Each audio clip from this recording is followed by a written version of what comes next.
Eagles wasted no time. They got their man. Kevin Patullo. Patullo is the new offensive coordinator for the Philadelphia Eagles. We're going to talk all about it. The pros, the cons, and there's a lot of differing opinions out there on Kevin. So we're going to break it all down and see whether this is the best path forward for our Philadelphia Eagles. We're live in 30 seconds.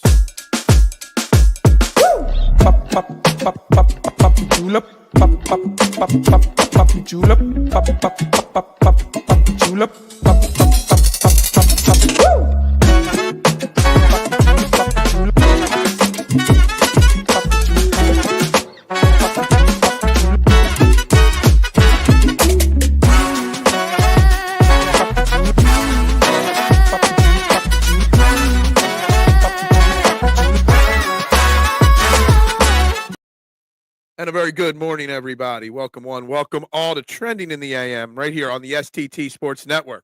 We're live, YouTube and Twitter. You know the drill. Wherever you are watching, please smash that like button and subscribe button as we are on the race to 500 YouTube subscribers here. We're sitting at 430 to start the day, 70 to go. So please like, subscribe, share. If you're watching on Twitter, X, make sure you head on over to the STT Sports Network YouTube page. Subscribe and watch over there. I'd greatly appreciate it. I'm your host, Phil Stiefel. Find me on all social media platforms at Beard and Knowledge. And we got lots to talk about today because the Eagles have their new offensive coordinator, and it's Kevin Patullo. I keep saying Patullo. It's Patullo, okay? So Kevin Patullo was announced yesterday as the new offensive coordinator for the Philadelphia Eagles. He's been the passing game specialist and worked with Howie Roseman here, or Nick Sirianni here in Philadelphia since the start in 2021. He actually has connections with Nick Sirianni from his Indy days. The move that we all thought was coming, the move we all saw and predicted was coming, did come. And I want to start talking about, and I use this in golf terms a lot, so K1, you may have heard me say this before. Sometimes the obvious choice is the right choice. And it seems like everything that we've read coming from the media and the Eagles yesterday, that this was the obvious right choice for the offense coordinator for the Philadelphia Eagles. I know some fans are not so thrilled with certain aspects of Kevin Patullo, but let me tell you something. I think the Kevin Patullo hire was the smart decision and the right decision. But really, let's get into what you don't worry about what I think. Let's see what you guys think. Good morning, Duck. How are you? First comment from Duck on Patullo. I hope Patullo works. My concern is he's too close to Sirianni and won't tell him when he's messing up. He has football credentials that make him qualified for the gig, so no issue there. And it's funny that that's the first question because I had some save for at some point in this show to go over. So I'm actually queued up for this, Duck, this comment, that he's too close to Sirianni. Well, this is a nugget that came out from Zach Berman yesterday after the hire was announced. And I'm going to read this tweet verbatim from Zach Berman, who literally has the pulse of the Eagles better than most people. And his quote, this is his quote tweet. One nugget in the Patullo-Sirianni relationship. In September, the Eagles were playing in New Orleans the same weekend LSU had a home game. Doug Nussmeier's son is the LSU starting quarterback. The staff wanted Nussmeier to go to the game. Doug didn't want to bring it up. Patullo pushed for Nussmeier to bring it up in a meeting. Doug asked Nick. Patullo's told Nussmeier loud in front of everyone, who said one of Patullo's roles, Nick Sirianni said this, is on the staff is to call him out if he's acting like an asshole. So, he might be close to Nick Sirianni, but from all intensive purposes, everything we've read, he's the yin to the yang, I guess. He's the counter punch. He's the guy that, yeah, Nick, that's a great idea, but he's the guy not afraid to say but to Nick Sirianni. So maybe they are close outside of work. Maybe they've worked together for a long time, but Kevin Patullo is not afraid to voice his opinions to Nick Sirianni. So, I just wanted to throw that out there. The more Italians in prominent positions, the better, I say. Dude, I'll share a graphic I created yesterday, propping up this massive Italian coaching tree that we are building here. We got the boss, we got the underboss, we got the capos. We got a lot of Italians. Spaghetti dinner on Saturdays before a game are going to be are going to be something. Good morning, Adam. How are you? Kevin, a good promotion since he was already with the team and worked with Sirianni. I think people are making too much of the fact that he's worked with Sirianni. I think what's more important, more viable of an argument or discussion is that he's been with Jalen Hurts for 4 years as well. He knows the pros and cons. He knows the good and the bad. He understands what Jalen Hurts is capable of doing. And from all research I've read, he plans on keeping a majority of the offense intact, play calling and play design and verbiage from this past year under Kellen Moore. So there's going to be some form of continuity from last year to this year. So that's a good thing as well. Don't I mean 30? No, I want 70 subscribers, not 39. Good morning, Little G. How are you? It's going to get better. Patullo hire was right in the middle of the fairway. It was. It was like pipe in your drive, 310, dead center of the fairway with an easy layup right there. What's up, Steven Fuentes? Hope you are well this morning. Was it Patullo who called the, if we get this, it's over, just call it play? No, that was Kellen Moore. But Nick Sirianni is the one that said that. Kevin Patullo has never called plays in the NFL. Supposedly, he's called plays in practice. I don't know how much weight you put into that, but he has never called plays in the NFL. That, in my opinion, is the only detractor from the hire. That's it. Please don't change the offense. Hurts made strides as a passer last season. Let's keep the same offense rolling. And I think it was Zach Berman. I'm not positive on that, but I did read one of the main beat reporters write this, and I think it was Berman, that he plans on, I wrote it down, but offense will remain the same with a lot of similar terms, which is smart because Patullo has been here for all 4 years of Jalen Hurts as a starter. He knows what Jalen Hurts' limitations are. He knows what to lean into with Jalen Hurts, which makes him a special quarterback. Far too often we try to change quarterbacks in the NFL. They're X, but we want them to be Y. No, if they're great at X, lean into it.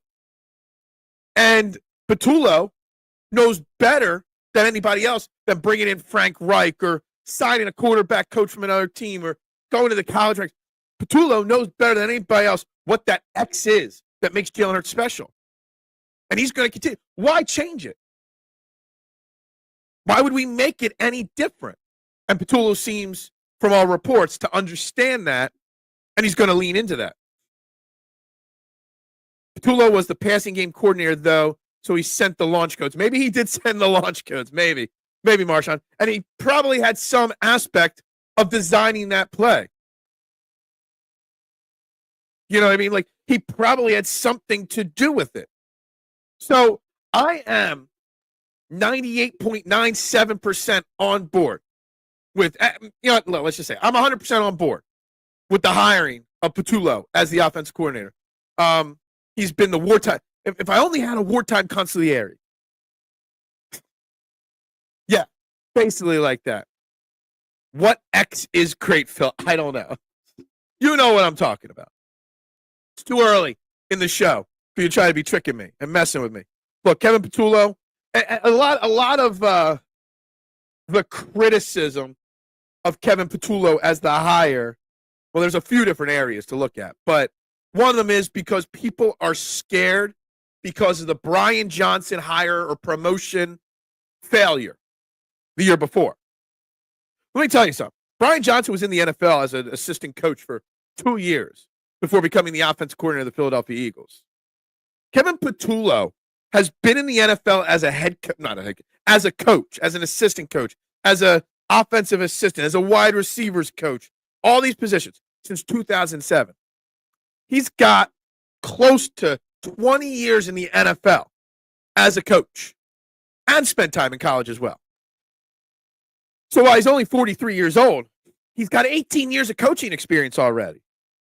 This is his first chance to call plays, sure, but it's not his first time in a role in the NFL. So I'm really, really confident in that. Now, the thing I'd like to see the Eagles do now, they do need an offensive quarterback coach. It seems like the new passing game specialist will be Parks Frazier. He was the interim OC in 2022 with the Colts. He's been with the Panthers and Dolphins as offensive assistants and passing game coordinators. So it looks like he's going to be the passing game coordinator or specialist or whatever it's called. I'd like to see them go out and get an experienced coach for that quarterback position. So maybe that's where Frank Reich comes into play or Mike McCoy, one of those Sirianni, close confidants. Somebody that's called plays at the quarterback position maybe gives Patullo someone to lean on a little bit. I worry about challenging Sirianni and we get a cocky coach after Super Bowl win. That's where I worry.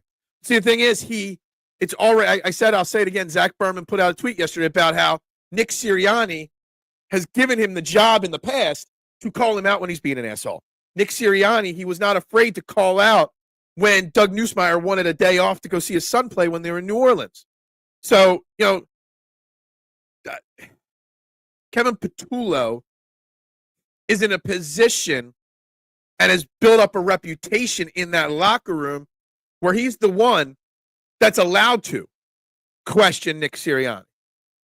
So that, VCP coming out early, is kind of something that we learned that kind of counters that there. What is up, Josh Allen, and your wasted career? It was and still is your wartime consigliere. Chat was showing Andy way too much love while we were supposed to battle him. You are my wartime consigliere. That is accurate, Marshawn. Brian Johnson, I don't think it was his fault as much as Sirianni not letting him do his job like he was told to do with Moore. I think that Brian Johnson was a little inexperienced as well. Brian Johnson didn't have the pedigree to stand up to Nick Sirianni. Brian Johnson was weak. But also Nick Sirianni was still struggling to let go. Nick Sirianni struggled to let go a little bit early this season as well. So, I firm that there's a big fear with this Kevin Patullo hire that since he's never called plays, that Nick Sirianni's going to have more influence on the offense than we want him to have. That is a fear. That is something to worry about.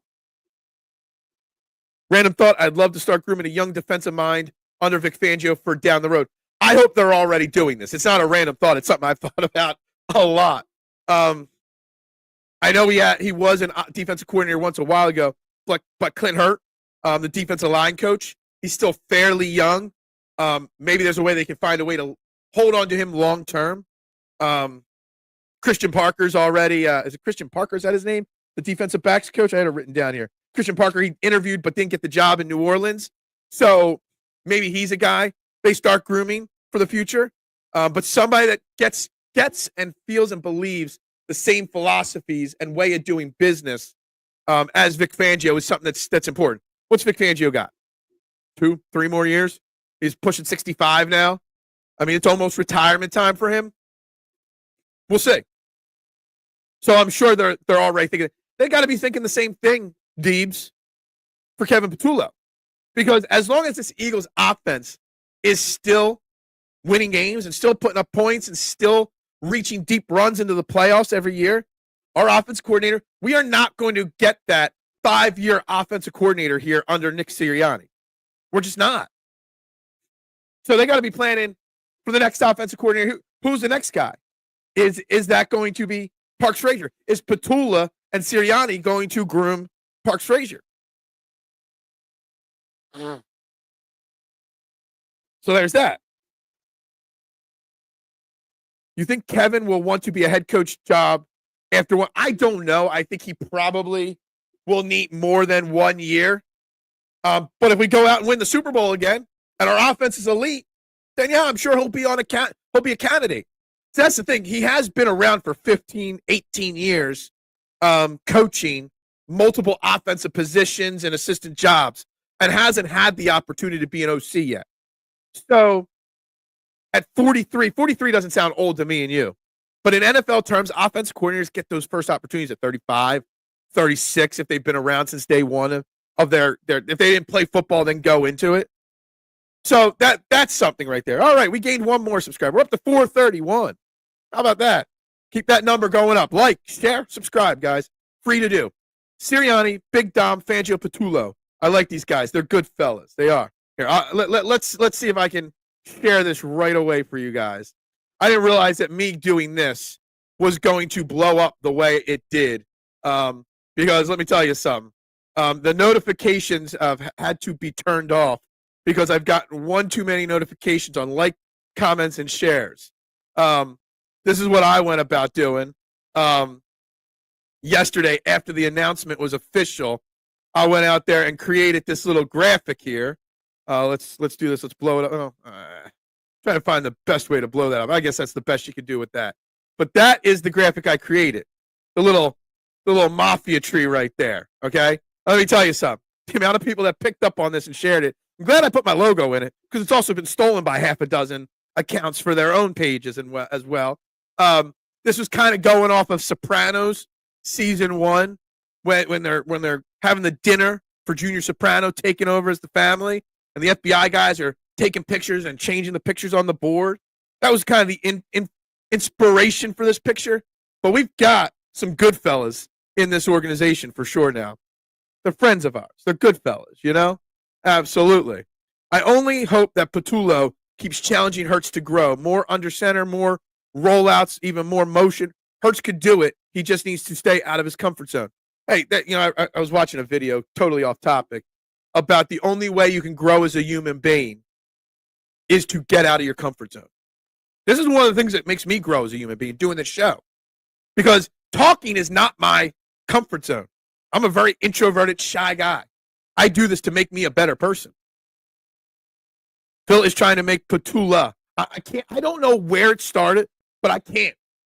I'm trying so hard to break that Patullo thing. It's Patullo. I know. I can't stop myself from saying Patullo. And I don't know where I start that and why I start that and how I start that.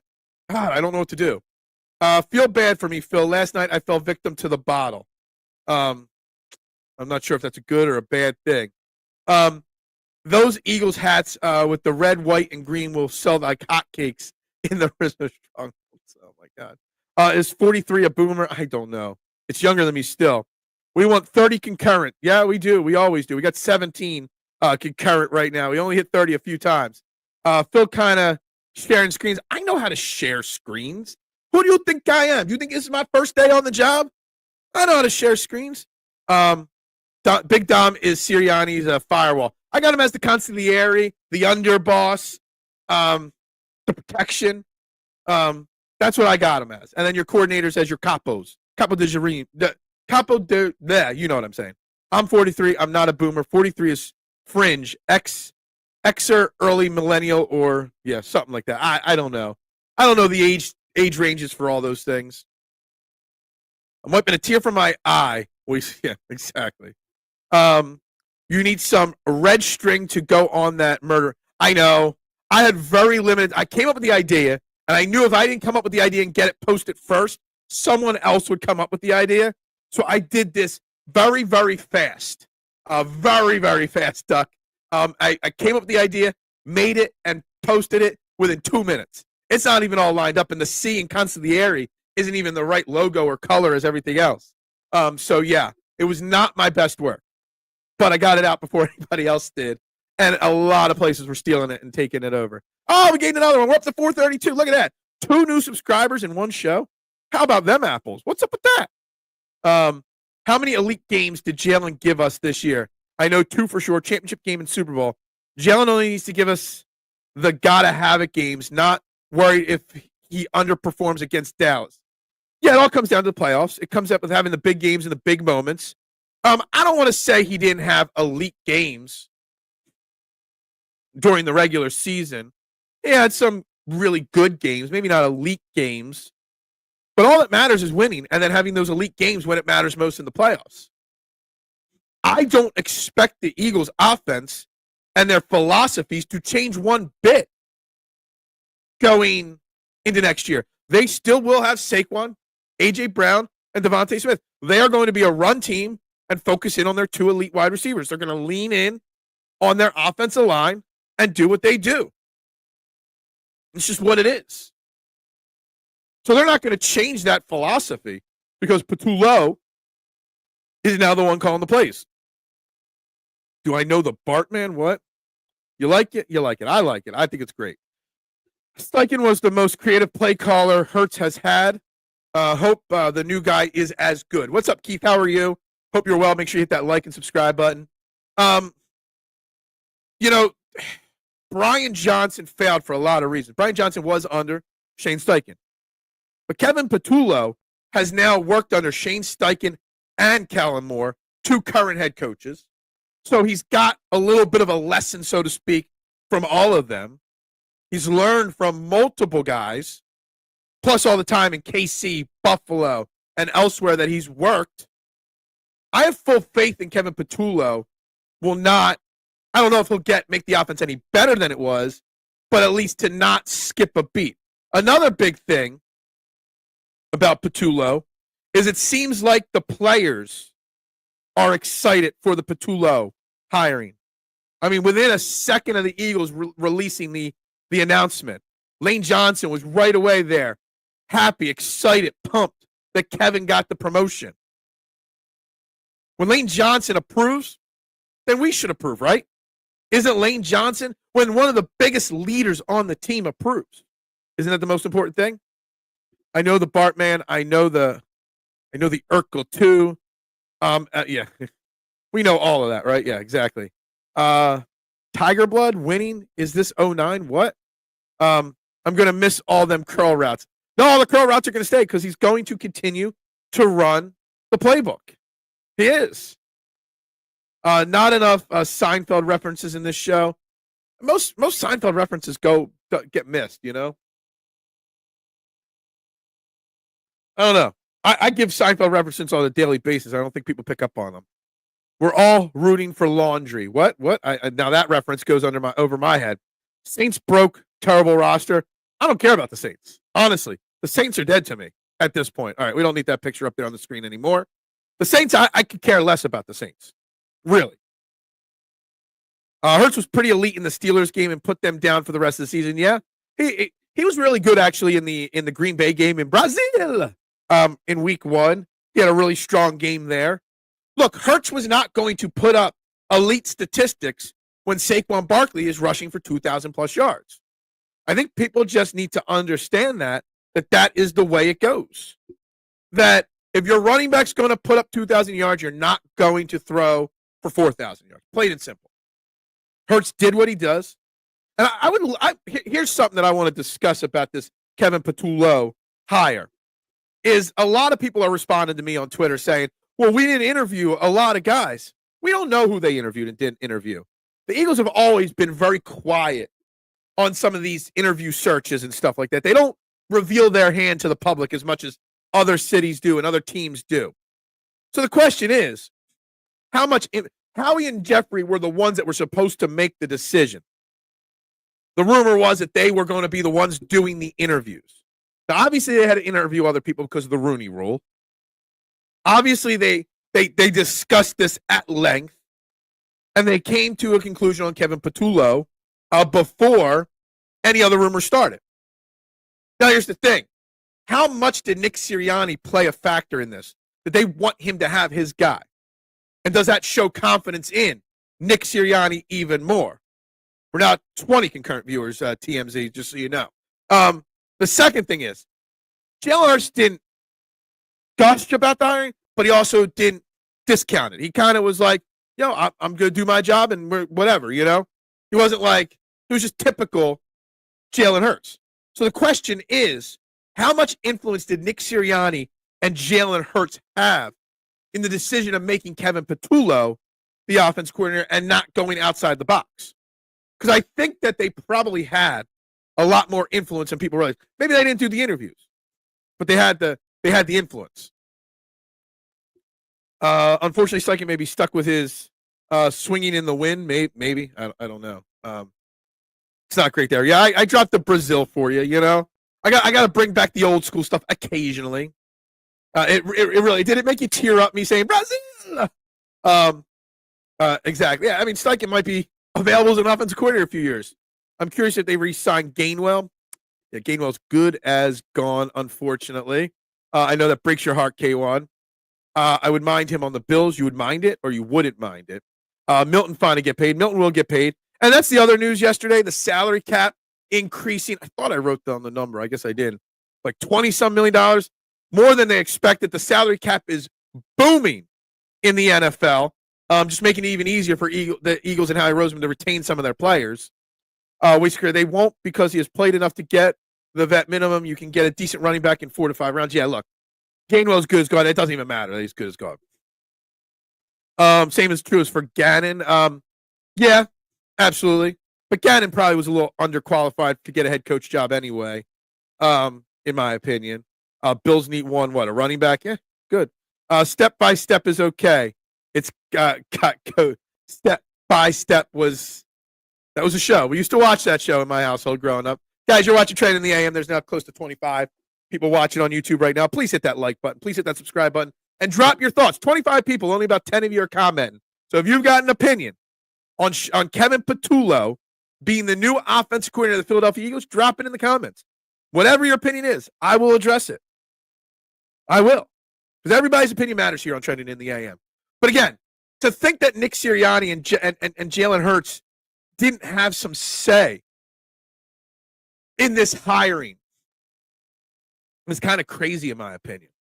I think Kevin Patullo was qualified. I think Kevin Patullo was the right move, but I also think Kevin Patullo had the confidence of everybody that he's got to work with that he deserved this job. And I don't think there'll be, I kind of feel like when Brian Johnson got the job, there was a lot of doubt in that locker room about him doing said job. I don't think that there's going to be a confidence issue or worry from the players on offense now that Patullo is handling the play calling or handling the offensive game plan and handling all that stuff. Now, it will be important that they surround him with great guys. Parks Frazier is the first one that will probably be announced today as the passing game specialist. Then we've got to get to who's going to be the quarterback coach. That's where, again, like I said, I bring in the Frank Reichs of the world or the Mike McCoys of the world or Ken Dorsey or someone like that. That's where those names come into play for me. But I think that there's a huge difference between Patullo and Johnson, and I think this Eagles offense will be fine. I think they will continue to fire. There's going to be changes to the offense, free agency, draft, and stuff like that. But the core of this offense is remaining. You got keep or go on Mekhi Becton. You got cut or not cut or renegotiate Dallas Goedert, and your backups on offensive line and running back. You're going to have a minimum 4 of your 5 starting offensive linemen. You're starting 2 wide receivers. You're starting quarterback. You're starting running back, all here next year. So having that continuity with a guy that's going to keep the same philosophies that Kellen Moore had and keep this going is the best of all worlds for this Eagles offense. And I think that was probably the biggest discussion between Jeffrey, Howie, and Nick. We got to keep that continuity. Bills and Chiefs need to arm up as Eagles won the arms race. Yeah. Steen will replace Becton. I don't know. There's a lot of back and forth on social media on this. I'm in the camp that you keep Becton, that he's almost a 1B to Zach Bond being a 1A. You want as deep of an offensive line as possible, considering Lane Johnson misses time, considering that Cam Jurgens and Landon Dickerson are injuries throughout their careers, dating back to college. I say you need to have, it's kind of like you don't build the best 5-man offensive line. You need to build the best 6-man offensive line. So that you always got one guy ready to go. And I think there's room to make sure Becton is prioritized this offseason. And Shane and Tyler Steen, don't forget this, K1. Tyler Steen had that starting job taken from him by Mekhi Becton, who's never played in the NFL guard. He took that job from him in training camp.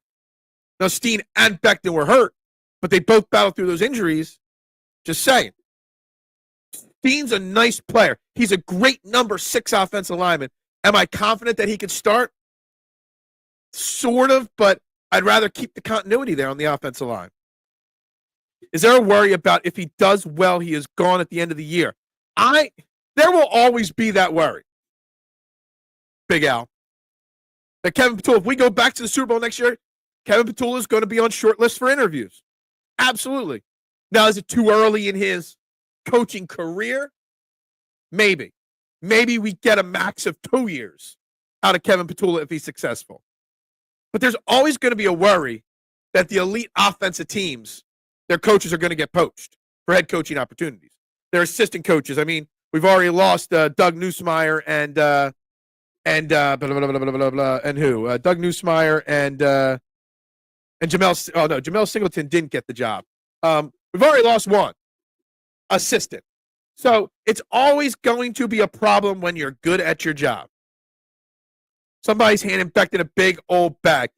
So the salary cap increasing the amount that it is great for the Eagles because they can try to retain their players, but it's great for a lot of teams. And everyone's like, the salary cap's going up. How he's going to do wonders. How he's going to keep everybody. Well, everybody had that salary increase.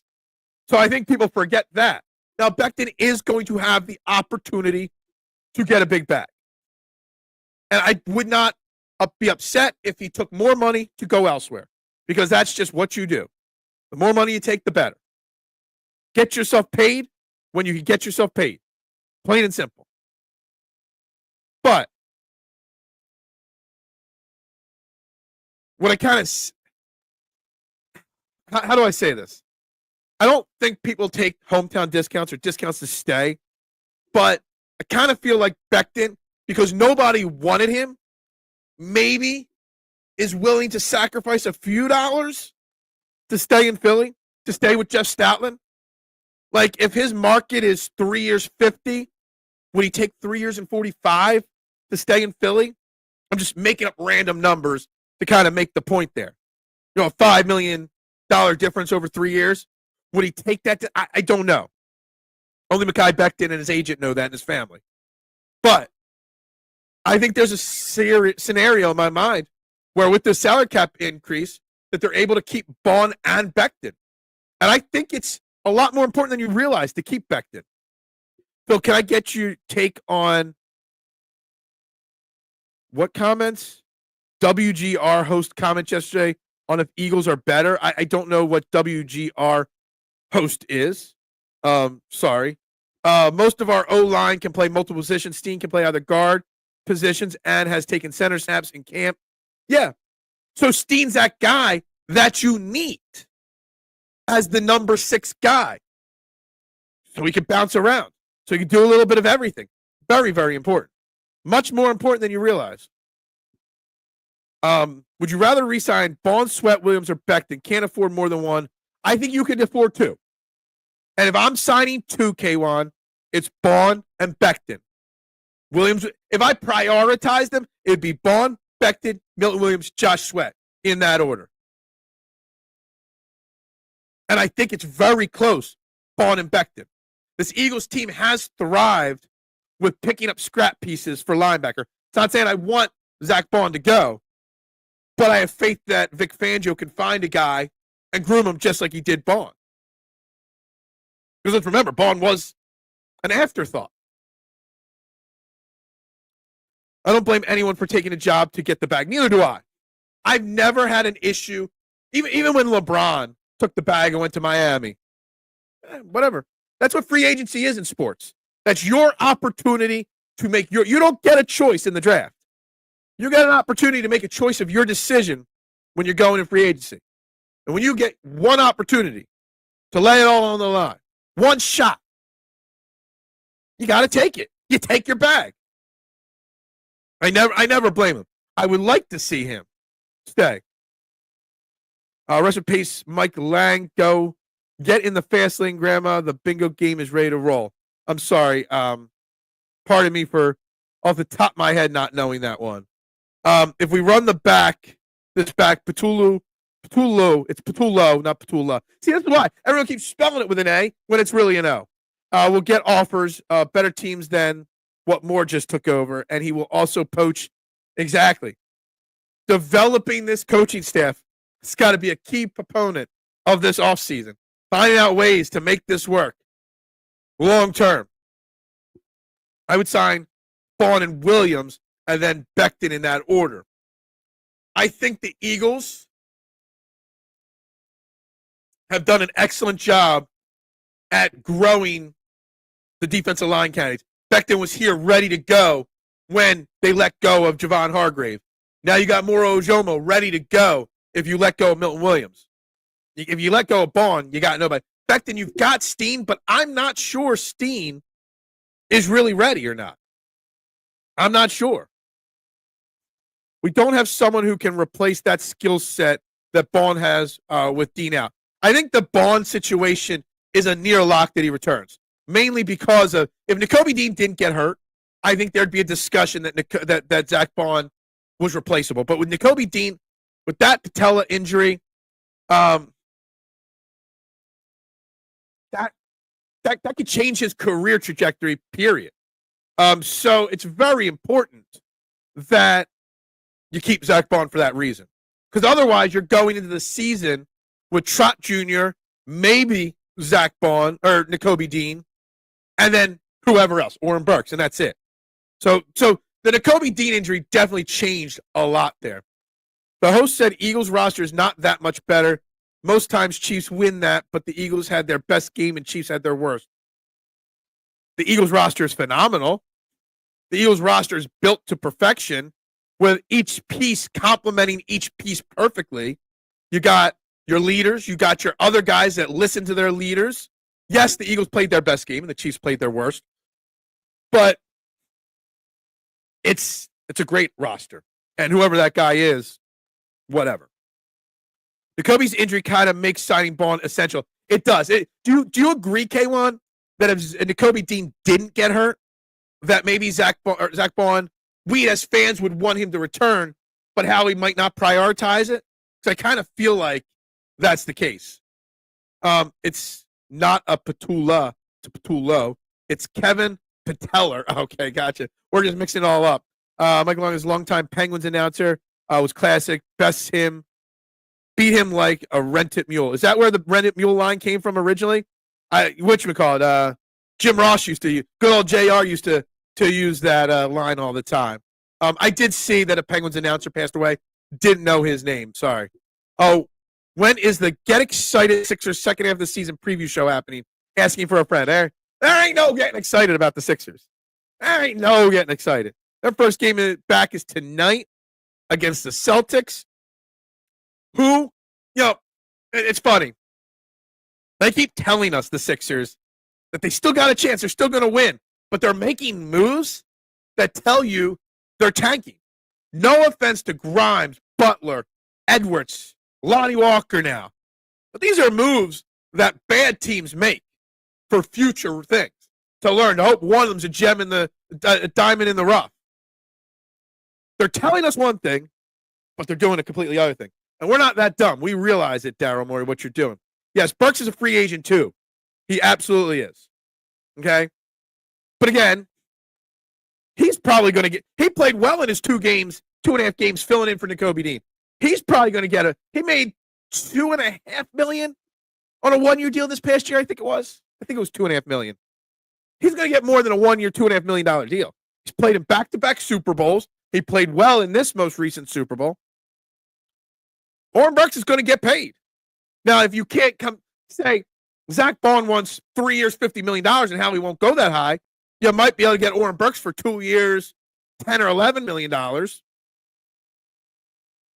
Baron Browning would be a great signing on a 1-year prove-it deal. Lots of similarities with Bond. A better fit than Sweat and cheaper. It's funny. I've done a lot of research on the Eagles free agents, Deeves. I haven't even looked at what the rest of the free agent market looks like. I have no idea what free agents are out there on any team. And free agency starts in what? 2-3 weeks now? And I have no idea who else is available. Eagles played complimentary football most of the season. That is across the board. And that's the thing. You have to build a contract or build a roster that complements each other. And the Eagles do that. And they've done that very well for a very long time. Yes, we are up to 432 subscribers, Mitchie Poo. We're now at 68. Not 69, 68 for my goal. And whatever it is for your goal, 34, 36, 37. Trying to do math here. Not my strong suit. I'm afraid Nakobe might not return at full speed until 2026. Yes, that is, K1, I am 100% on board with you on that. Some people say he'll be back for training camp. Doubt that. Some people say he'll be ready by week 1. Highly doubt that. He's going to be on that Sidney Brown trajectory where he's available week 4, week 6, but he doesn't have his full speed back till maybe the playoffs. And I feel bad for Nakobe Dean because it's the last year of his deal. He's going into the last year of his rookie contract. So I hope that he doesn't push it, try to come back sooner, hurt himself worse, and then you know what happens from there. Very important that he's careful with his return and his recovery. The Sixers excitement show is scheduled for 2030. That's only 5 years away. I don't know, Al. Can they turn it around in 5 years? I'm not sure. Burks will get a bag, will get a longer contract, which he is looking for. Yeah, and rightfully so. Burks, I thought he was at 2, and I thought Zach Bond was 1.5, but you might be right. I know it wasn't much. So yeah. I think out of all the free agents, Milton Williams and Josh Sweat are the 2 that are going to be priced out of Philly the easiest. I don't see an area where it's necessary to pay Milton Williams $90 million or whatever he's going to get, or Josh Sweat $60 million. I keep saying Josh Sweat over Milton Williams in the explaining the contracts. Like Josh Sweat's going to get at a minimum what we paid Bryce Huff. Is Josh Sweat? I mean, Bryce Huff's not worth what he's getting paid, but is Josh Sweat really worth that? No. I thought Burks made the vet minimum with a few incentives. Maybe we're all off on that one. Inside the Birds is saying the floor for Bond starts at $15 million per year. There's zero chance how he signs him to that. So 15. I'm trying to think of that. I'm trying to do the math. So it'd be 3 years, 45. I think that's not the floor. I think that's the ceiling. You might get 1 or 2 teams. I think he's probably looking for something like 11 or 12 million a year. So you're looking at 33 to 36 million. And I don't know if Howie does that either, Jeeves. I don't. That is not Howie's MO. But Howie Roseman over the last 3, 4, 5 years has proven to change his philosophies. Okay? We're back up to over 20 concurrent viewers on YouTube. Please, there should be 20 likes on this video. Hit that like button, hit that subscribe button, and drop your comments on Kevin Patullo and anything else Eagles, Sixers, Phillies, Flyers related you want to. We'll touch on it all. I don't think he's going to get 3 years, $45 million. I know he was a top 5 defensive player of the year candidate. I just don't see him getting that much money. And definitely, if it was $15 million per, zero chance that Howie gives him that. Embiid and George aren't. I think it's going to be what, like the 12th game, the big 3 play together all year. Guess what? It won't get me to tune in tonight.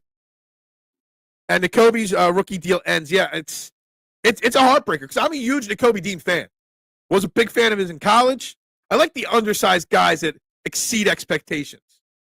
I really do. Something about that. It's like an underdog type story. And my fear is that him being on the end of his rookie deal, that he might push himself to come back too soon. And that's where injuries come from. Dean is not mid. I'm curious which Eagles player on the roster are open to restructuring their deals in order to open up more space for this offseason. I've already seen Cam Jurgens is eligible. Dallas Goedert is either going to get cut post-June 1st or get renegotiated. You're not going to have Dallas Goedert counting against the cap for $12 million or whatever it is, $11, $12 million. And it's the last year of his deal. So either Dallas Goedert's going to get cut or renegotiated. So that's a must. I can see them redoing Saquon Barkley's deal, up and giving him another big signing bonus on a renegotiation, stretching out his year, saving some money on the cap. I can see that Darius Slay's going to get, I think, a restructure and stay, not cut, but cut or restructure Darius Slay happens. I think they'll obviously post-June 1st cut James Bradbury, which will save some more money. Lane Johnson's been restructured 75 times, so why not add another 75 times to it? So why not on Lane Johnson there? Trying to think who else could get restructured. You can't yet on Jalen Hurts. That'll be next offseason's thing. I'm trying to think of who else could get restructured on this team. I don't know. Maybe Chauncey Gardner-Johnson? I don't know. When you restructure, you throw a big signing bonus. So, yeah. You can't extend until a player has played 3 years. Yeah. Happy birthday to Jared McKay. Yeah, is he 21 finally? Good for him. That's why it's such a gut check. Nakobe was playing out of his mind, and that injury is going to hurt him financially as well. Yeah. No doubt about it, Thieves. It's really, like, I feel for the guy. I really, truly do. The Dean injury might just make it easier to get him back in a reason.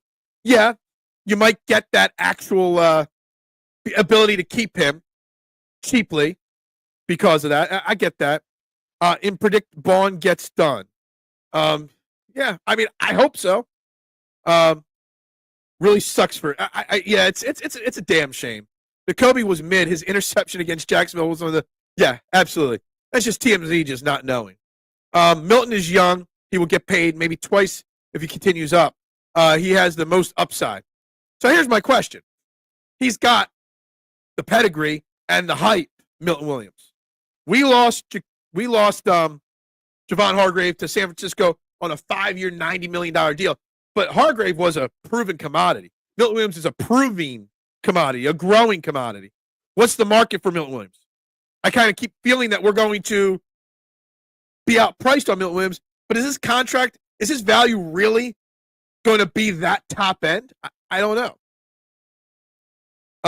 O-line and D-line can be got early, absolutely, and we developed them very well here. There are some serious dead year contracts coming up this season that needs to be negotiated, absolutely.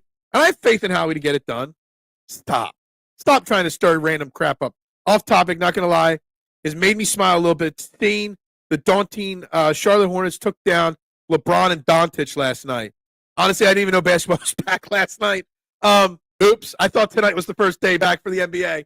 My bad. The only thing I know about Charlotte was LaMelo's dad, Mr. Ball, had to have his foot amputated. Did I see that accurately on Twitter? Yeah, TMC is mid. Exactly. He doesn't know what he's talking about. Don't get fired up over the mad chatter. He don't know what he's talking about. He knows what he's doing. He's just stirring up random shit just to stir it up. TMZ is like the Dan Silly man of the chat. I'll be here all week, yeah. Screw the Sixers. It's prep time for March Madness. Dude, I haven't watched 1 second of college basketball. I watched more Philadelphia Catholic League high school semifinals basketball last night than I have college basketball all year because my Devon Prep Roll Tide, made the semifinals. They got smoked by Roman Catholic. It's a shame because Devon Prep's actually turned into a pretty good basketball program in the Delaware Valley. They just got smoked and were way overmatched by Roman Catholic. But them getting to play and their school, that small Pennsylvania school, getting that big moment at the Plestra, huge for the school.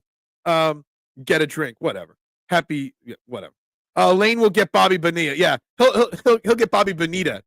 Is that a thing? Is Bobby Bonilla getting a Bobby Bonilla? Is that like a noun or a verb or something like that? I'm warning Mitch to be careful with that. Whatever. Who cares? There will probably be a bigger market for Becton than Williams or Sweat. Interesting. Because everything I'm hearing is a huge contract for Milton Williams. And honestly, it's Myles Garrett in a trade and Josh Sweat. They're your 2 top edge rushers available this offseason. So I kind of find that hard. I kind of find that hard to believe. Milton Williams should be the priority. We have Steen, Trot Jr., and Dean. See, Keith, I slightly disagree. Because you got Moro Ojomo, you could say, over Milton Williams. Steen, unproven. Steen lost the job to Becton. Trot Jr., sure. Is he ready? I don't know. But Nakobe Dean isn't going to be 100% ever this year. He might come back by week 4 or 6, but he isn't going to be healthy. He's not going to be 100%. He's not going to have any speed to him right away. So while Milton Williams might be the most talented of the players, Zach Bond's got to be the priority, in my opinion. That's just my opinion. Phil, I know the Eagles. You know nothing. What? Oh. Super Bowl was most excited. We Bills fans. Yeah, exactly. Not watching a second of the Sixers. All eyes on the combine and then March Madness NBA draft. Yeah. I'm even more willing to do draft research. And you know how much I hate that, Deebs. I'm willing to do draft research than watch the Sixers. I don't watch any college basketball. It's too late for me to get in on the NCAA March Madness research. But Tatum at the Catholic League win semis. Yeah, I saw that. That was during the Devon Prep game or before the Devon Prep game. I guess he's got friends, from Roman Catholic and stuff like that. I had no idea Devon even was in the Philly Catholic League or had an opportunity to play in that. They weren't when I was there. But yeah, I shared that shit out on social media. People are like, what? You went to a fancy school like Devon Prep? People are so deceived by a beard and tattoos. I don't realize that I was a smart man at one point. At one point, not anymore. Roman Catholic has the whole Philadelphia as its talent base. None of the Catholic teams are going to beat that. Yeah, no, not even like the real preps. Like Devon Prep's not the prep. That would be St. Joe's. But yeah, no, I agree. And you just looked at, and I'm not trying to say something inappropriate here, but you look at the pictures of the Roman Catholic boys and then the Devon Prep boys. It looked like a bunch of freshmen playing high school freshmen playing college seniors, just size wise. Like, yeah, it's a shame. But I still shout out to Devon Prep making the semifinals, getting to play at the Palestra last night. We'll get Burns money. I don't know, maybe. Deebs, we got to do an NBA draft content again. You guys are just chatting amongst yourselves. I love it. Jalen Carter is so good, for sure. After the combine, I'm down for sure. The Pope might bite it. What? Steen lost the job to Becton due to injury, but Becton was injured as well. Don't forget that. And never got it back because Becton played in a few games well. Look, Steen was injured, but so was Mekhi Becton in camp. He played. He fought through his injury and got through the season. Guys, you're still watching Trending in the AM. Still over 20 people watching on YouTube. Smash that like button. There should be at least 20 likes on this video. Hopefully more than 432 subscribers. Like, subscribe, share. We continue on with the comments. Just let me. You guys are planning out content for your channels in my channel chat. Love it. Love it. Biggest joke of the week was PFF ranking Jalen Carter as the center. See, I said this a million times, though, Deebs, and I commented on you posting this, okay? PFF is the most unreliable thing in the world because they make their analytical formulas to meet the narrative they want.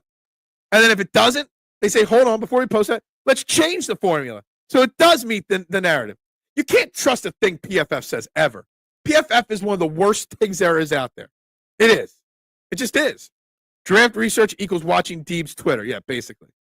Phil, do free agency positions show. Well, we're just doing free agency all offseason, basically. Watch the conference tourneys, and you'll be all caught up on NCAA hoops. Yeah, maybe I will. Maybe I will watch some. What are your favorite positions? Yeah, we're not going to talk about it. Whatever.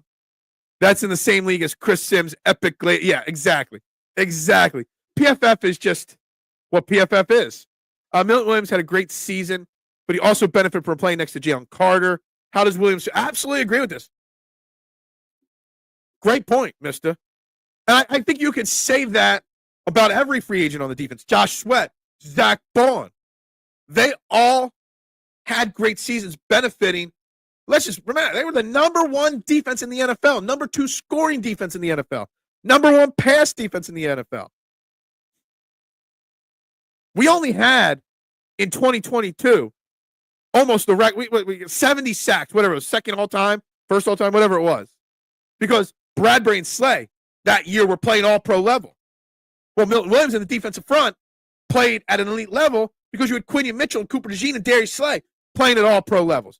This whole defense complemented each other so perfectly, and Vic Fangio had them all bought in. There's no guarantee that Milton Williams, Zach Bond, or any of these guys have success outside of Philadelphia. And I bet you we're not, if me and you, mister, are saying it, I guarantee GMs across the NFL are saying that too. Like, yeah, we need a guy like Milton Williams, sure. But is he going to be as good on our defense next to a nobody when Milton Williams is the one getting double teamed? So maybe the market for some of these guys doesn't get as high as we think. Who finally be next Pope? I don't know. Make Popes great again. Whatever. Your tweet blew up. Dude, that tweet was just, I'll share it again for anybody just joining the show now. But I really couldn't comprehend that this little joke got so much attention so quickly yesterday. I mean, we're talking about Barstool, WIP people. So many people were checking in on this one. Yeah. A lot of people called me racist for it. A lot of people called it, the picture looked like a human body part. The comments were insane, but a good portion of them realized I was referencing The Sopranos there. I'm just here for the chat. Phil's voice is wallpaper. Oh, thanks. You break my heart. You break my heart, K1. Don't ever take sides against the family, all right? Just remember that. It's close to viral. I don't know what viral actually counts as viral, but it's pretty good. Any Graham news? We do not actually. We thought that we were going to get the Brandon Graham answer for next year at the parade. We didn't. It sounded like he was coming back.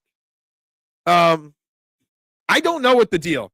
What do you think? Do we think Brandon Graham comes back to Philadelphia for one more year? I'm not sure. It was good. It was not my best ever. It was top 5 of all time. 330. Yeah, I mean, it was not my best tweet of all. Not my biggest one, but it was up there, and it's not even 24 hours old yet. So that number's going to keep growing. You ain't sweet in haters, are you? I have a lot of haters out there. People don't realize I got haters out there. I got called some racist words for generalizing all Italians as mafia people. A lot of Italian people were not fond of my. People don't realize I'm Italian. I'm more Italian than anything else.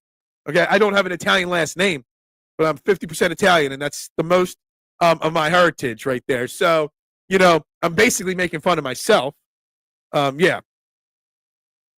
GMs have to make $70 million decisions, and their careers rest on those decisions, right, mister? Like, if somebody goes and pays Milton Williams too much, pays him 90 instead of 70, and it fails, that's your job on the line. So I think that even with all the extra cap space out there, that maybe we're overvaluing some of these guys. Maybe. I don't know. I think the value of having just won a Super Bowl tacks onto the salary too, because all teams want Super Bowl champions on their team because they think that Super Bowl championship experience will help groom their people to become Super Bowl champions. They want that championship experience in their locker room. BG should retire on top. I agree. I think BG and Slay should go out on top. Actually, no, I kind of want Slay back because I think Slay is still performing at a pretty high level. But that's just me. But yeah, Brandon Graham should retire on top. Although Brandon Graham played really well this past year before the injury. So seems like he's still got a little bit of juice left in the tank. You lose Josh Sweat and Milton Williams. Brandon Graham wants to come back on a cheap deal, one more year. Sure, why not? I think that's what he's hinting at because I've told him multiple times to watch Conclave. And Conclave is a phenomenal movie. I love it. So if someone makes that kind of allegation, I require you to fire back with a stop. Look, I got called some bad words for that tweet. I did. Not many, but some. And it's just so funny how offended people got over just such a simple joke. Slay played really well this season. Was ass last season. Everyone has ups and downs. Yeah, absolutely. But the defense as a whole was better, which makes everybody perform. Last year, he had Bradbury next to him. This year, he had Quinion Mitchell and Cooper DeJean next to him. Big difference between Bradbury Maddox and Cooper DeJean and Quinion Mitchell. So I'm perfectly fine with them. I'm not having Darius Slay. Hold on, let me pull it up here. I got a tab with the contracts and all. Darius Slay. There's Darius Slay. Darius Slay has a cap hit this upcoming season of $13.78 million. Okay, hold on. I know there's a way to hold on a second. There's a way to click on that. We click on Darius Slay, and then there's this button here. So Darius Slay, post June 1st release, you save $4 million, and same thing with a trade. But there's also a renegotiation thing on here. Where's the renegotiation line? If they restructure him, they can save $5 million. So there is room to renegotiate Darius Slay and save money. Keep him, add the void years, the dummy years, whatever. Give him a salary bonus, like an upfront bonus. I think Darius Slay staying is very important for this defense. Conclave will be watched very soon. You've been saying that for like 6 months now. Goodness, I'm not a racist. Robert De Niro is my favorite actor. Yeah. Look, just because I made a joke that stereotyped Italians as mafia people, like 4 people were really, really verbally violently offended by it. But whatever. It don't faze me. I don't care. Out of all the things on the internet on a daily basis, that tweet that I made in that picture is the least of the problems, honestly, right? It's hard to get into American show, Phil. Recommend it. The Americans is a freaking amazing show. One of the greatest of all times.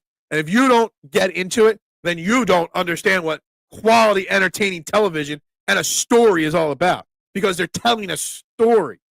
And yeah, there's moments that are slow, but they're developing characters and background and different things.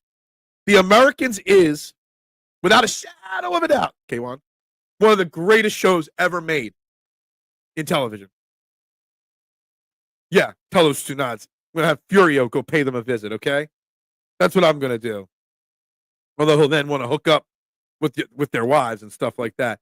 The Americans is the greatest television show that nobody watched, or not enough people watch. That's what I always call it. Top 4 or 5 show of all time. The greatest scene in the history of finales of all time.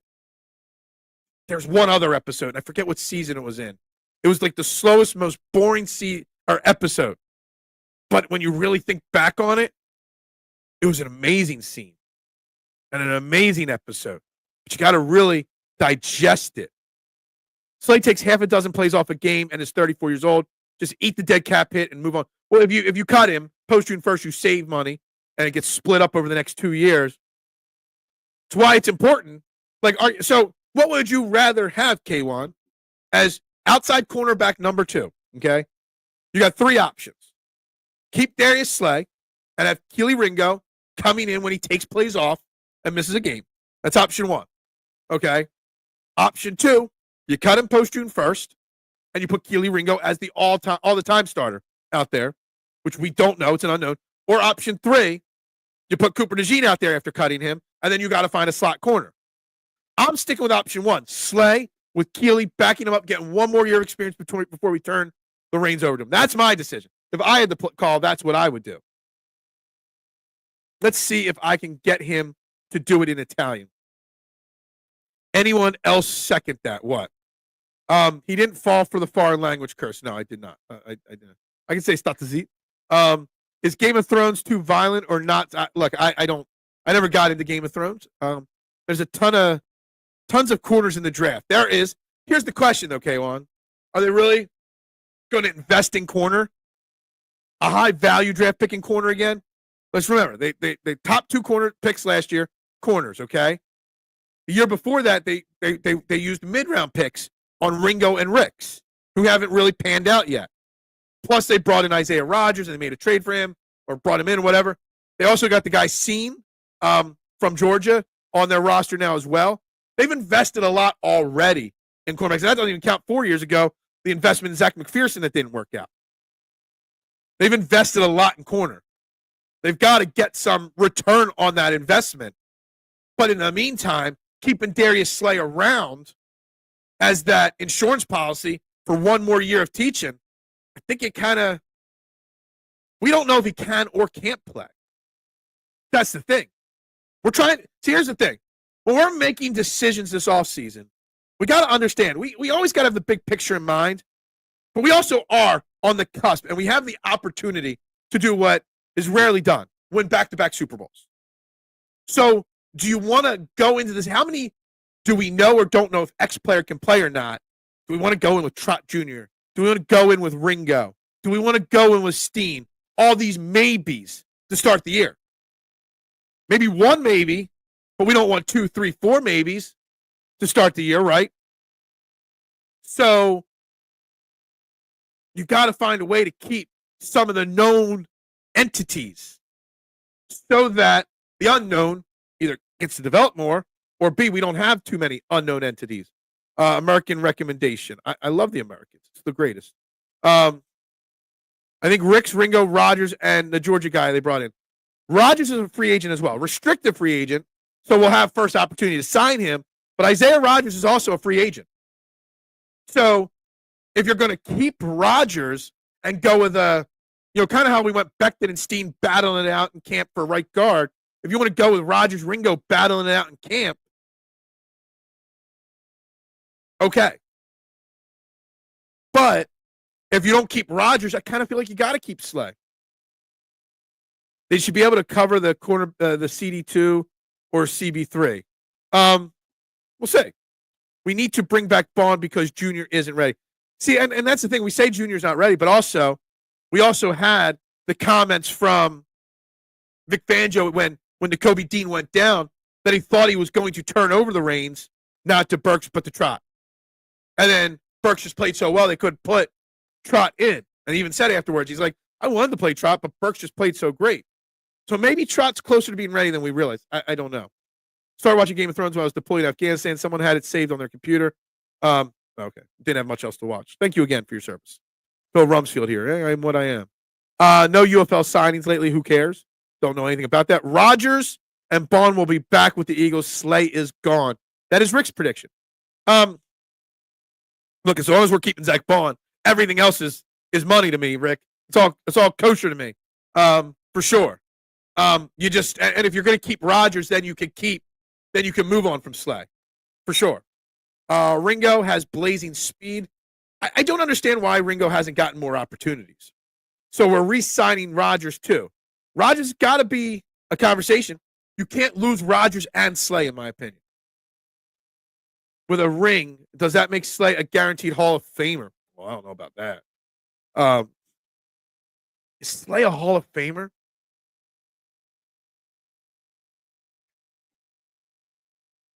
I don't know. I have to look at his stats compared to people like Eric Allen and the recent ventures into the Hall of Fame at cornerback. Is Slay a Hall of Famer? He's been an All-Pro. He's a Super Bowl champion. I don't know where his interceptions rank up there all the time. I don't know. It's close. Bond or Waterboy? Zach Bond is better than the Waterboy. Bobby Boucher's got nothing on Zach Bond. Ringo has a problem with overshooting the play. That's why even with his speed, he gets so many personal fouls. Yeah. I think if Ringo was going to be the guy, I think that he would have already been the guy. You got to understand also that every time Slay missed time mid-game, Rodgers came in, not Ringo. Now, the game Slay missed, I think Ringo started. So taking a week to prepare him was fine. But in a pinch, he wasn't fine. So I don't know.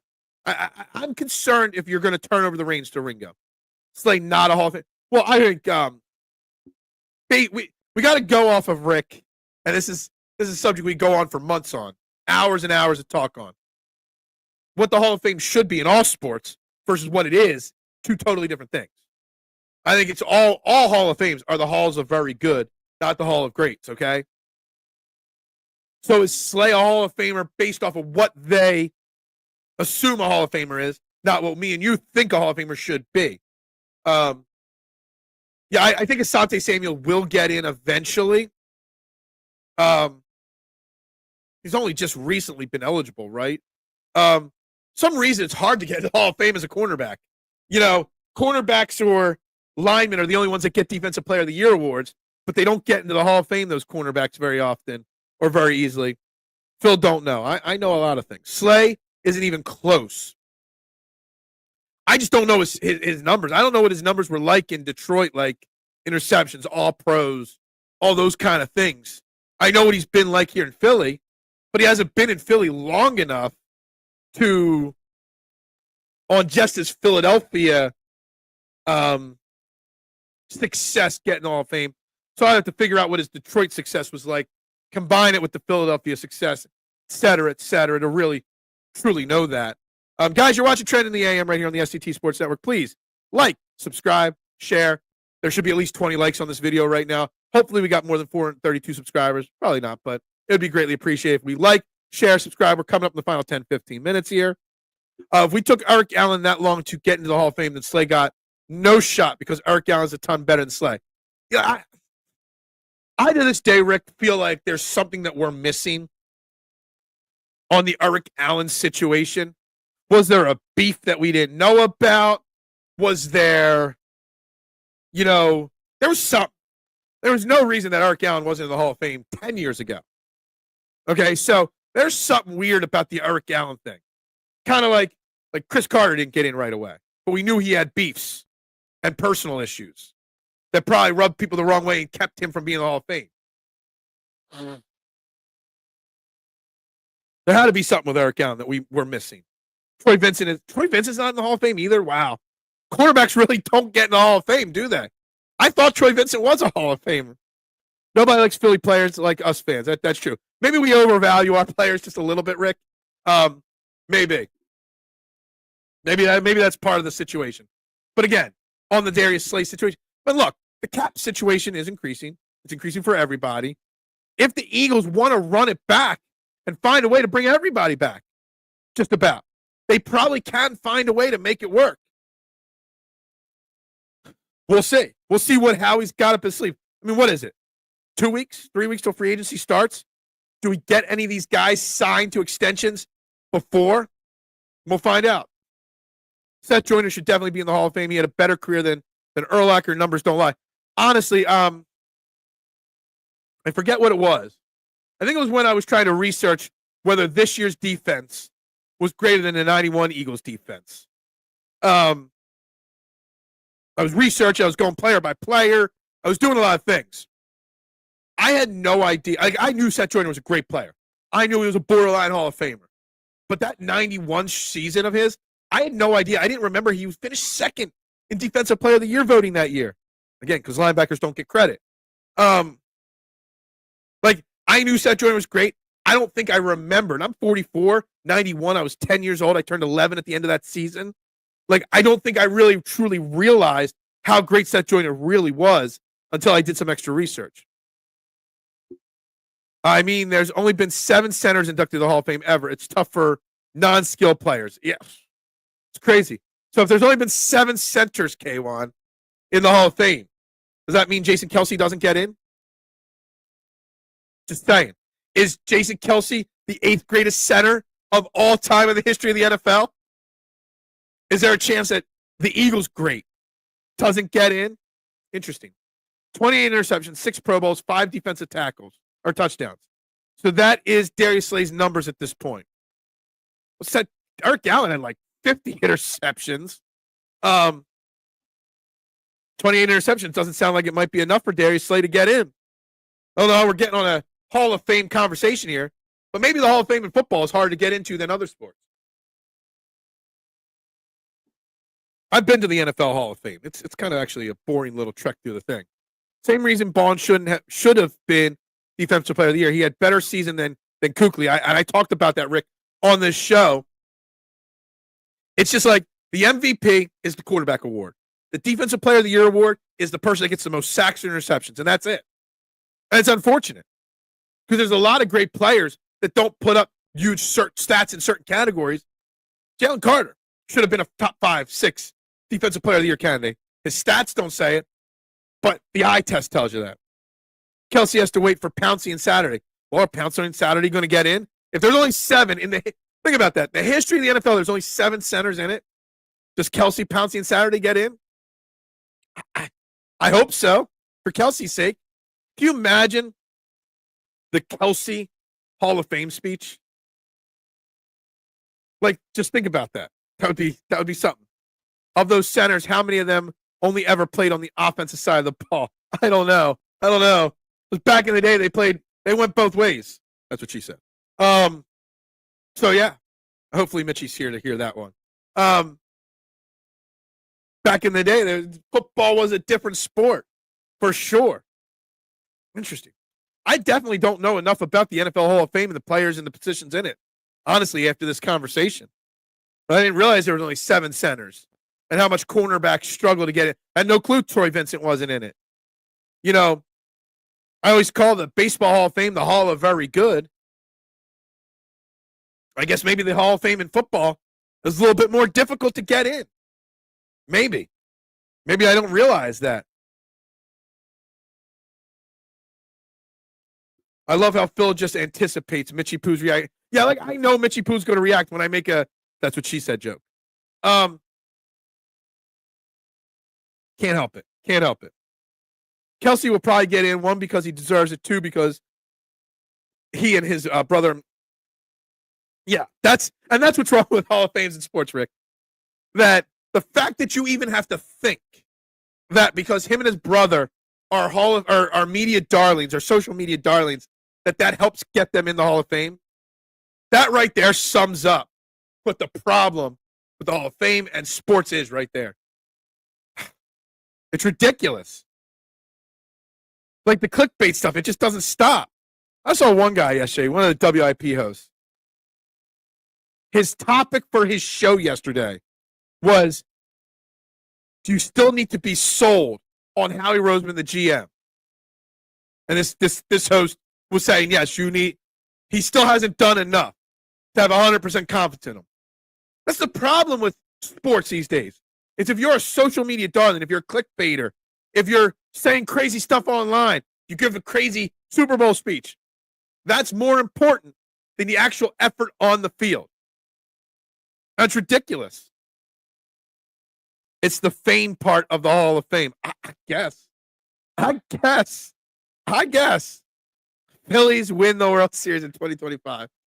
Rick, you're just trying to stir me up. You're trying to egg me on. I hope the Phillies win the World Series. Am I as confident as you? No. So my girl Kylie from Bell Smashers Pod put out a tweet this morning. I don't know if it was this morning or last night. I saw it this morning. About Alec Boehm's clutch stats. Stats in the clutch. And all my response to it was, now do his clutch stats in the postseason. Because Alec Boehm, it don't matter what the Phillies do in the regular season. It's what they do in October that matters. They come up short in October every single year. But hey, we got a baseball game on Saturday to play. So I'm excited. The first game that's televised, I don't think Saturday will be televised. But the first televised game, I will be watching it. Of course I will. I love baseball. I love the Phillies. But to be so definitively sure, like you are, that they're winning the World Series, that's what Matty B would say, blind homerism. That's what he would say. And I would say that because they've come up small a lot. Now, I do have more confidence in the Phillies winning the World Series than I do the Sixers even making the playoffs. How does that sound? I think the Phillies have a better chance of winning the World Series than the Sixers making the playoffs this year. How about that? How about that is the positive thing I say about the Sixers today, or the Phillies today. So glad baseball is almost back on TV as the Flyers. That was something I wanted to talk about the other day, and I never got to it. Where did I have that written down? I had something like that. Like, have we already moved on from the Flyers and Sixers so much that we don't even care about it? Because that's pretty much what I feel, that nobody wants to talk Flyers or Sixers. Nobody cares about them. And I get it why. I mean, it's clearly why. But, you know, it is what it is. So I want to remind you guys brought up the idea that I need to do my top 10 worst takes of all time yesterday. And I started my list, and I've only gotten to 7 or 8 bad takes that I've had. And I need ideas on what I may or may not have said was a bad take. If you want a top 10, I might have to turn it into a top 5. So I really had to reach for some only bad takes that I had. All right? I've come up with 4 that are definitely making the top 5. But what other bad takes have I had? Blind homerism. Vegas. I agree, Vegas. I'm shocked that Vegas thinks it. I'm shocked. I really am. I think that's a sucker's bet, honestly. That number is not good enough for me to lay on the Phillies. 12 to 1, I think it is. Union season begins Saturday at Orlando.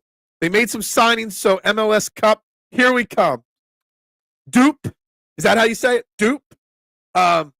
You know, there was a point in time a couple years ago, I was getting hyped for the Union. I was becoming a fan of the Union. Steve, you know my opinion. As long as they're on Apple TV, I can't watch them, so I can't get hyped. So I can't really get behind the Union. Phil, we want bad takes. I'm putting together a list of bad takes. I'm going to do a pre-recorded video of my bad takes of all time. Maybe I'll do it live. I don't know. I'm going to come up with a graphic, but I got to come up with 10. And I'm really struggling to come up with 10 like really awful bad takes. Like I wrote down, you know, as one of my bad takes that I was hyped about Jaleel Okafor. Like, was that? And we were just starved for something. You know, I wrote down that, you know, I didn't even write that one down. I thought, oh, there it is, down there. That I was hyped for Michael Carter Williams. You don't even know who Michael Carter Williams is, TMZ. Like, they're not bad takes. They're not embarrassing bad takes. They're just bad takes. If you have Android or T-Mobile, mid-season pass is available. I do not have. I have an Android, but not T-Mobile. I have a Verizon Android. Mid-season pass is available and free. Well, I don't have T-Mobile, so no. Watching soccer is like wearing a condom.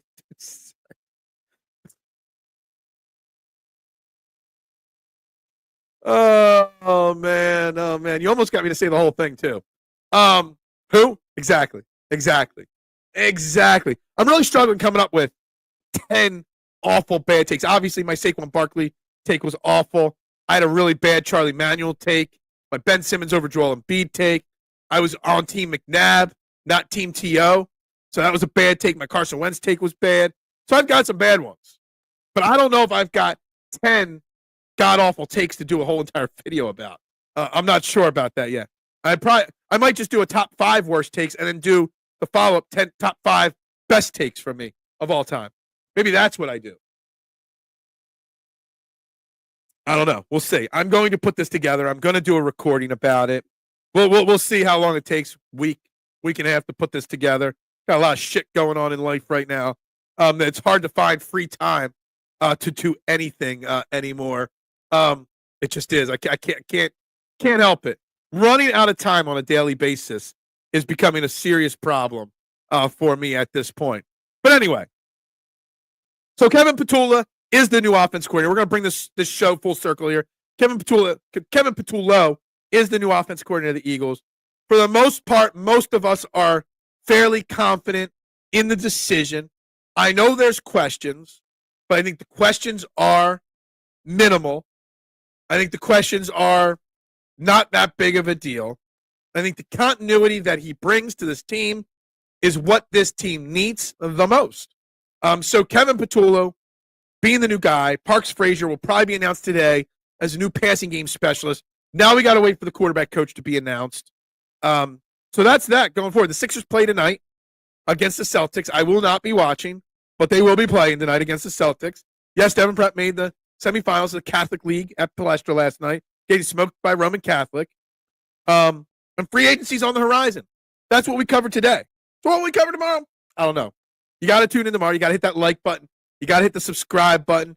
You got to hit the share button. Help us grow this channel to new heights. Not to use that play on words with the Kelseys there, but you know what I mean.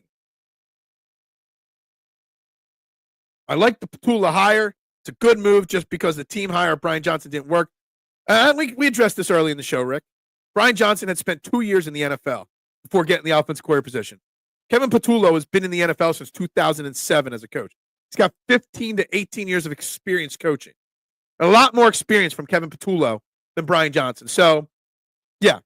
So the whole comments of, well, it didn't work with Brian Johnson, it's not going to work with Patullo, baseless, in my opinion. People that just don't understand what they're talking about, in my opinion. But tomorrow we'll continue to talk about the offense coordinator.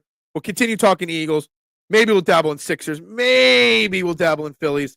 We got lineup next week with Chris Franklin. We got a lineup next week with Dale Carlson coming on. We got lots going on. So make sure you liked, subscribed, and locked in. Our World Cup is coming to USA next year, so be forced to watch.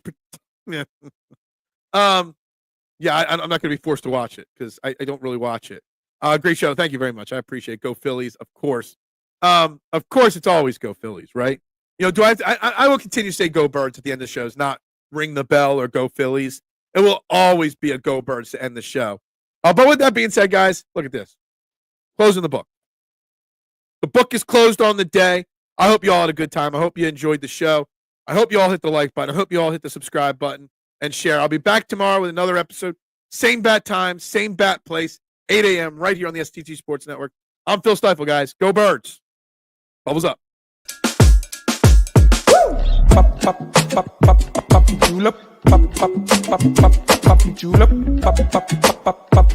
Julep.